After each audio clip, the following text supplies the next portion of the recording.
જી આજે જૂનાગઢ જિલ્લાના કલેક્ટર શ્રીની અધ્યક્ષતામાં જિલ્લા સંકલન સમિતિની બેઠક હતી અને વિધાનસભાનું સત્ર પૂરું થયા બાદ આ પ્રથમ વખત બેઠક થઈ રહી છે. આ મિટિંગની અંદર આજે મેં સૌથી પહેલા તો મહેસાણા તાલુકાની વિવિધ સહકારી મંડળીઓમાં જે ભ્રષ્ટાચાર થયો છે અને ગેરરીતિ થઈ છે એમાં મહત્વના 3-4 મુદ્દાઓ. એક કે જે ખેડૂતોને મોટું ધિરાણ મળવાપાત્ર જ નથી, એમના ખાતામાં મોટા રૂપિયા નાખી અને કરી લીધા છે, એની તપાસ ક્યાં પહોંચી એનો અપડેટ લીધી. FIR થઈ છે કે સ્પોટમાં ક્યાં પહોંચ્યો એની અપડેટ પર આજે ચર્ચા થઈ. જે ખેડૂતોએ મહેસાણાના અને અન્ય વિસ્તારોના ખેડૂતોએ ડિપોઝિટ જમા કરાવી છે થાપણો મંડળીમાં, એની થાપણો એમને પાછી ક્યારે મળશે અને કેવી રીતે એની ચર્ચા થઈ છે. અને જેના એકાઉન્ટમાં બોજા પડ્યા છે 7-12 બોજા ઉપર પણ આજે ચર્ચાઓ થઈ છે. આ સિવાય અમારા વિસાવદરની અંદર મોટી મોણપરી, છેલણકા વગેરે ગામની, જામકા, કરિયા ગામની પાણીની ટાંકી તોડવાનો જે વર્ષોનો પેન્ડિંગ પ્રશ્ન છે એના ઉપર આજે ચર્ચા થઈ છે. શોભાવડલાથી બરડિયાનો રસ્તા બાબતની ચર્ચા થઈ છે.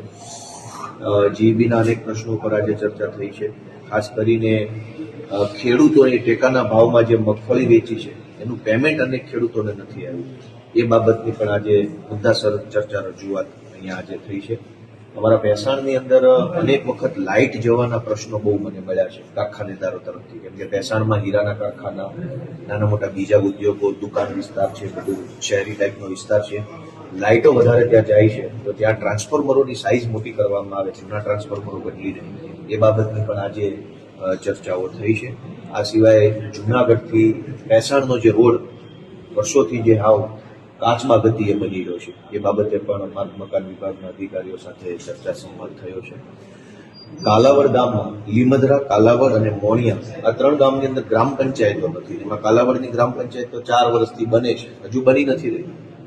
છેલ્લા જુલાઈ મહિનાથી હું કાલાવડ ગામની ગ્રામ પંચાયત બાબતે અને મોટી મોણપરીની ટાંકી તોડવા બાબતે આ મિટિંગોમાં બોલી થાકી ગયો, પણ કહેવાય કે મારી પાસે શબ્દો નથી કે શું કહેવું. એટલું બધું નિંભર તંત્ર થઈ ગયું છે કે ટાંકી તોડવા જેવી બાબત, પૂર્વ કેબિનેટ મંત્રીના ગામમાં ગ્રામ પંચાયત બનાવવા જેવી બાબત છે.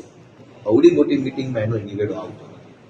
આ સિવાય વિસાવદરના અને મહેસાણના અમારા જૂનાગઢ મત વિસ્તારના જે કાંઈ બીજા નાના મોટા પ્રશ્નો છે એની આજે મેં રજૂઆત કરી છે. ખાસ કરીને એક ગંભીર બાબત સામે આવી કે રત્ન કલાકારો માટે આ સરકારે બહુ મોટા પાયે જાહેરાત કરી હતી જ્યારે હીરામાં મંદી આવી ત્યારે, કે અમે રત્ન કલાકારોના બાળકોની ફી ભરી દઈશું, રત્નદીપ યોજના. જૂનાગઢ જિલ્લામાં 2982 ફોર્મ ભરાયા રત્ન કલાકારો દ્વારા.